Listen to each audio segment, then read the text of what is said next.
All right, welcome to the third part of this video series where we are going to be looking at the graphs of motion and the equations of motion. The graphs of motion and the equations of motion. And we're not really going to solve an example now. We're just really introducing the video. We're just really introducing what we're about to do. So just come alongside with us and see what we have to do for today. We're really just explaining stuff, essentially. Okay, so we're going to start with the graphs of motion.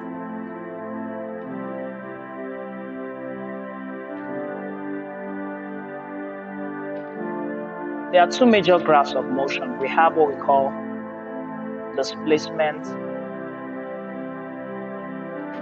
time graph and displacement time graph. This is a plot where you plot the displacement S versus the time T. Okay, this particular graph is not really a very popular one, and it gives us limited information. The major information that this particular graph can give us is simply that the slope of the graph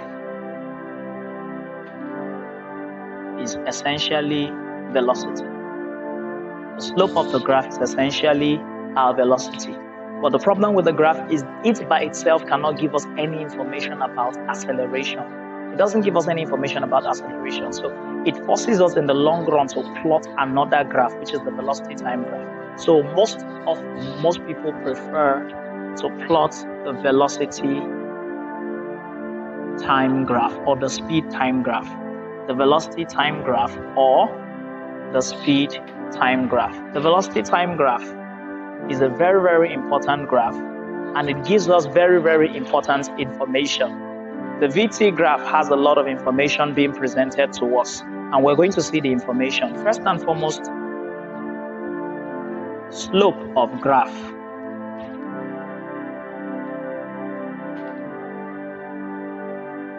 Is actually the acceleration. The slope of the graph is actually the acceleration. Secondly, the area of the graph, or the area under the graph rather, to be more mathematical with it, is actually the distance. So essentially, this graph gives us information about velocity. This graph gives us information about time. It also gives us information about acceleration. It also gives us information about distance. So if we're looking at information about acceleration, we can get it from this graph, the velocity time graph. If we're looking for information about distance, we can get it from the velocity time graph. Okay?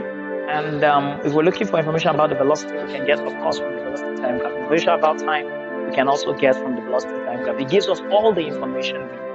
But this one gives us information about distance, gives us about time, and gives us about velocity, but says nothing about acceleration. So that makes this particular graph a little bit very stressful and very difficult to put together. So those are the two graphs that we use in motion. Now let's talk about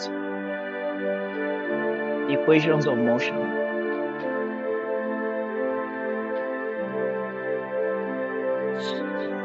By equations of motion, we're actually going to undergo a particular assumption, and the assumption is that the motion is uniformly accelerated. So I'm going to specify uniformly accelerated motion. Essentially, people don't really request for you doing the derivations of the equations, but it's very important that you know how to do the derivation. However, albeit I will not do the derivations of the equations of motion here per se, but it can be derived just from theoretical perspective or even from a velocity time graph. I'm just simply going to write the 4 primary cardinal equations of motion, and then I'm going to give a little bit of a challenge for the 5th one, which I should expect the students to be able to do, essentially. The first equation of motion I would like here would be to remind us of the fact that average velocity is simply total distance traveled over total time taken. And so S can actually be equal to V plus U average velocity multiplied by time. Okay? And essentially we have V equals to U plus AT. And essentially we have that V square equals to U square plus 2AS. And essentially we have that S equals to UT plus half AT square. The definition is this.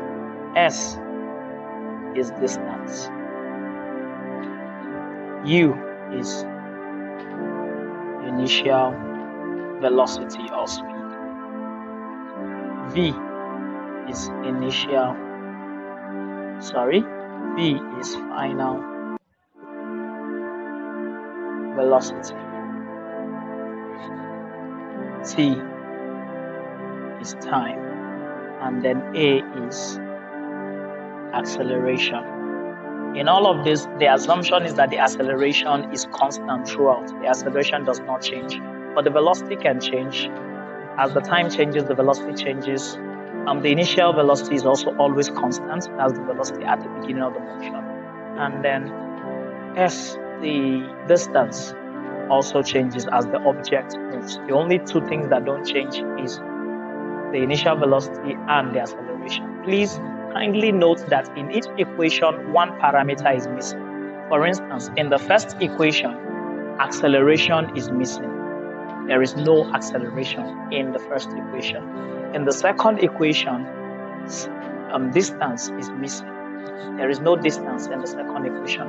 In the third equation, time is missing. There is no time in that equation. In the fourth equation, final velocity is missing. There is no final velocity in this particular equation, essentially. But one thing is common to all of the equations. U is present in the first equation, U is present in the second equation, U is present in the third equation, and U is also present in the fourth equation. So U is common to all of them. So essentially, I am of the opinion that there could be a fifth equation of motion, and I will throw it as a challenge for us to try to solve. You can just simply prove that S is equals to Vt minus half AT squared.